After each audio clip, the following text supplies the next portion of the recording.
Pemirsa, sidang gugatan pra-peradilan Jilid 2 Sekjen PDI Perjuangan Hasto Kristianto atas kasus suap Harun Masiku digugurkan hakim.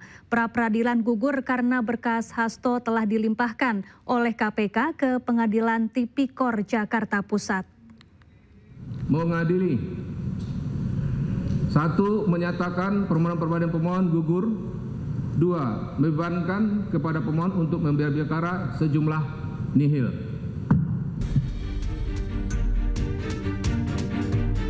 Hakim Tunggal pada Pengadilan Negeri Jakarta Selatan, Afrizal Hadi, menyatakan permohonan pra-peradilan yang diajukan Sekjen PDI Perjuangan Hasto Kristianto gugur. Pra-peradilan gugur karena berkas Hasto telah dilimpahkan oleh KPK ke Pengadilan Tipikor Jakarta Pusat. Permohonan pra-peradilan yang digugurkan oleh hakim terkait kasus suap pada kasus Harun Masiku. Sementara terkait kasus perintangan penyidikan masih belum diadili. Menanggapi keputusan hakim tersebut, kuasa hukum Hasto Kristianto menyebut KPK telah melakukan tindakan tercela yang melimpahkan berkas Hasto Kristianto ke pengadilan 1 hari sebelum sidang pra-peradilan. Apakah memang sah atau tidak penetapan seseorang menjadi tersangka? Nah, ketika permohonan ini digugurkan karena alasan formal bahwa ada tindakan dari KPK yang melimpahkan berkas perkara, sebenarnya yang dilakukan adalah mengesahkan tindakan-tindakan buruk dari KPK ini. Ya.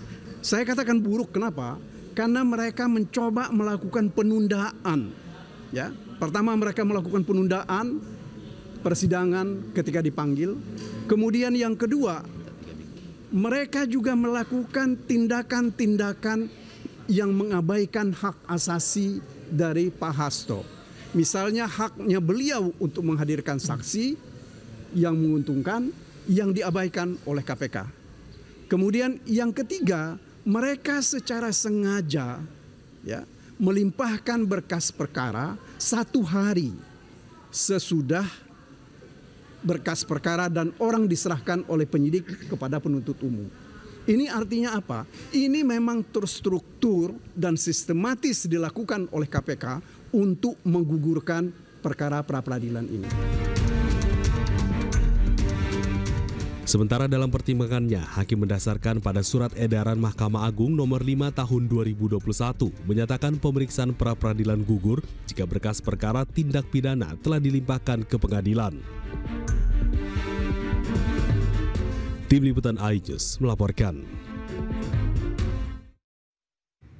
Ya, berkas perkara Sekjen PDIP Hasto Kristianto telah dilimpahkan ke Pengadilan Tindak Pidana Korupsi Jakarta untuk segera disidangkan. KPK menjerat Hasto dalam 2 perkara, yakni dugaan suap dan perintangan penyidikan dalam kasus Harun Masiku.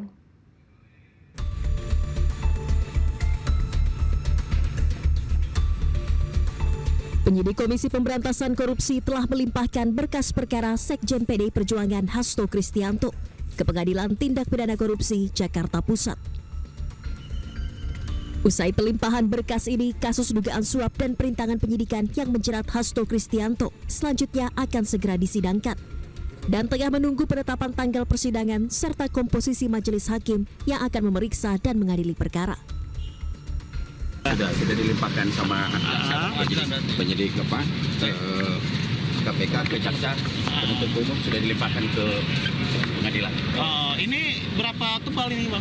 Waduh, ini nggak tahu nih berapa tebal ini. Ini abang kan bisa lihat sendiri nih tebalnya. Oh iya. Sesuai dengan proses tahapannya, hari ini dari pihak penuntut juga menyerahkan kepada Pengadilan Negeri Pusat Jakarta Pusat ya, yang sudah diterima oleh panitera dan dicatat tinggal proses berikutnya. Ya, kami semua pasti tinggal menunggu saja penetapan dari pusat. Sebelumnya KPK resmi menahan Hasto Kristianto pada Kamis 20 Februari 2025. Hasto ditahan usai diperiksa sebagai tersangka kasus dugaan suap pergantian antar waktu anggota DPR periode 2019-2024 dan upaya perintangan penyidikan dalam kasus yang menjerat mantan kader PDI Perjuangan Harun Masiku. Dari Jakarta, Rizky Falufi, iNews melaporkan.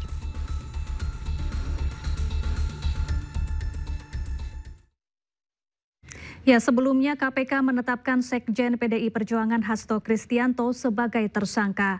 Hasto diduga terlibat penyuapan dan merintangi penyidikan kasus Harun Masiku.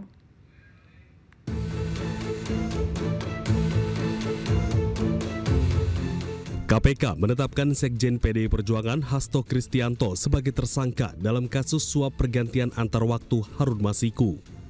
Komisi Anti Rasuah menemukan bukti Hasto bekerja sama dengan Harun Masiku melakukan upaya suap kepada ex-komisioner KPU Wahyu Setiawan untuk meloloskan Harun Masiku sebagai anggota legislatif melalui mekanisme pergantian antar waktu. KPK juga menemukan bukti lain saat Hasto berupaya merintangi penyidikan dengan meminta pegawainya menelpon Harun Masiku saat operasi tangkap tangan KPK pada Januari 2020 silam. Usai ditetapkan sebagai tersangka, Hasto mengajukan gugatan pra-peradilan ke Pengadilan Negeri Jakarta Selatan. Meski gugatan tersebut telah masuk, Komisi Pemberantasan Korupsi resmi menahan Hasto Kristianto pada 20 Februari 2025 usai diperiksa selama kurang lebih 7 jam. Namun permohonan pra-peradilan tersebut ditolak hakim karena tidak memenuhi syarat formil lantaran dalam 2 sprindik yang dipermasalahkan pemohon tidak diajukan dalam 2 permohonan, melainkan hanya 1 permohonan. Dengan demikian, status tersangka Hasto Kristianto oleh KPK dinyatakan sah. 1 hari setelah pra-peradilannya ditolak, Hasto kembali mengajukan gugatan pra-peradilan ke Pengadilan Negeri Jakarta Selatan. Namun lagi dan lagi, dalam sidang pra-peradilan jilid kedua Hasto, pengadilan melalui hakim tunggal pada Pengadilan Negeri Jakarta Selatan, Afrizal Hadi, menggugurkan gugatan pra-peradilan Hasto Kristianto. Pra-peradilan gugur karena berkas Hasto telah dilimpahkan oleh KPK ke Pengadilan Tipikor Jakarta Pusat.